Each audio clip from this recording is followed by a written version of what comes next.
And we're joined by Ellias Aghili Dehnavi, Abhaseed Foundation Fund. Good evening. Good evening. Thank you so much for inviting me. Thank you for accepting it. So, what should we make of the news of presidential helicopter crash? Well, it was a real sudden accident. The president was technically being deported for a diplomatic event in the Republic of Azerbaijan, Baku. And they were about to have a ceremony regarding a dam. And they also had a very friendly conversation with the president of the Republic, Mr. Ilham. And on the way back, they were also witnessing a new project, monitoring the opening ceremony of a new project. And they were observing the project process within a helicopter. And everything happened on the way back home. And the helicopter had to land. It was technically the first news that the news agency closer to the government published, that the helicopter had to have an emergency landing. But then it was announced that the helicopter had some technical problems and it had crashed. The helicopter is from a 412 family. It was produced by the United States and Canada together jointly. It was first used in 1979 by the British Royal Guard. And then two of these helicopters were bought by the Iranian government, and they were mostly used to transfer the officials for different diplomatic ceremonies. But till now, everything is hidden under a thick layer of fog, and no one knows what's going on. The rescue process is still going on, but people, media, and everybody from the world is waiting for updates. Till now, Saudi Arabia, Qatar, Russian Federation, and the European Union has announced their will to help and participate in the rescue process. The Copernicus system has been relaunched, and they are now helping the Iranian government to relocate the site of the crash. Right. So what we know now for sure is that President Ebrahim Raisi is missing. That's all we know for sure. But, well, given the nature of what could have happened, and hoping for the best, if President Raisi suffers injuries which would make him unfit to perform his duties, what happens next? What's the procedure in Iran?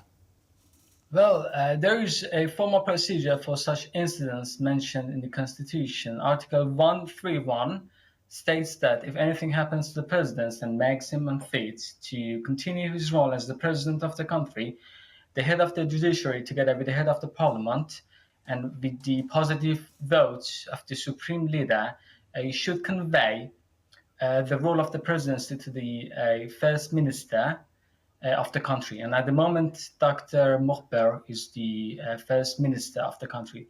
And for a period of 50 days, the first minister should rule the country until a new election is being held to choose the new president. Mm-hmm.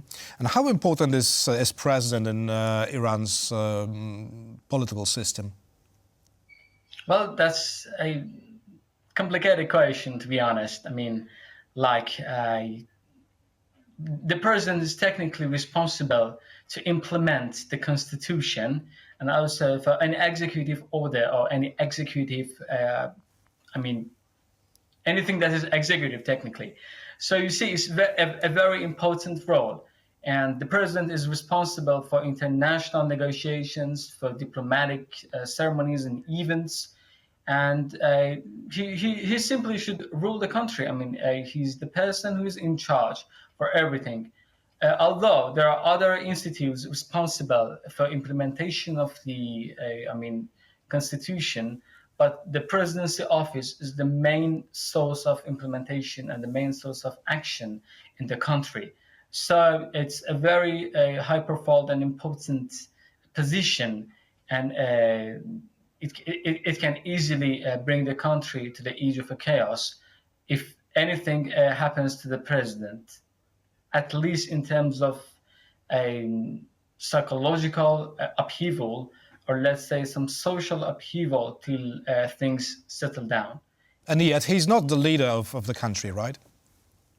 Well, the political system in Iran is really complicated. We've got the supreme leader, then we've got the parliament, the judiciary office, and then we've got the office of the president. These three bodies are the main, source of action. Like I'm trying to simplify everything here. The supreme leader is responsible for, most of the important and vital decisions and actions in the country. But the implementation of those decisions are being divided between these three houses, or between these three sources of power. The parliament is responsible to make new laws or the current affairs of the country, while the office of the president and the judiciary control over its actions. And it's something like a mutual monitoring system that we have in Iran. Like each source of power monitors the other source. But this is the law. This is the constitution. In action, things can be really complicated. There can be several players involved when it comes to the execution of power. Right. So, lastly, how would you characterize President Raisi and his political career so far?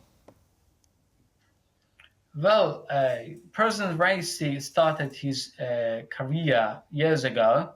Nearly after the Islamic Revolution, he was an important, figure in the judiciary system back then. And the opposition criticizes some of his activities. The Iranian opposition criticized some of his activities back then in the 70s and early 80s. He's a hardliner from the hardliner front, and some people also relating to the front of resistance. That is, they are more severe than the hardliners.